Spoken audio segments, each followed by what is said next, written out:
আগামী বছর ফেব্রুয়ারিতে সংযুক্ত আরব আমিরাতের সাথে ম্যাচ খেলতে চায় বাফুফে। শুধু তাই নয়, বছর জুড়ে আন্তর্জাতিক ম্যাচ খেলার প্রস্তুতি নিচ্ছে সাফজয়ী নারী ফুটবলাররা। মার্কেটিং বিভাগের প্রচেষ্টায় শীঘ্রই কিট পার্টনার পেতে যাচ্ছে নারী ও পুরুষ জাতীয় ফুটবল দল, জানিয়েছেন বাফুফে সহ সভাপতি ফাহাদ করিম। তো 2025-এর ক্যালেন্ডার নিয়ে কাজ করছি, যেখানে আমরা চেষ্টা করব ম্যাক্সিমাম ফিফা উইন্ডোতে আমরা যেন ইউটিলাইজ করতে পারি। আমার যতটুকু জানা মতো আমাদের ফেব্রুয়ারি মাসে একটা উইন্ডো আছে।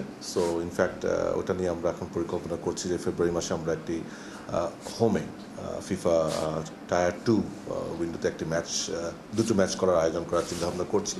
আমাদের মার্কেটিং টিম থেকে এটা নিয়ে অলরেডি আমরা কাজ শুরু করেছি খুব শীঘ্রই, এবং আমাদের মার্কেটিংয়ের পক্ষ থেকে প্রথম যে পার্টনারশিপটা অ্যানাউন্স হবে সেটা কিট পার্টনার অ্যানাউন্স হবে। ডেফিনেটলি 2025 ইনশাল্লাহ আমরা ফ্র্যাঞ্চাইজ একটু করবো।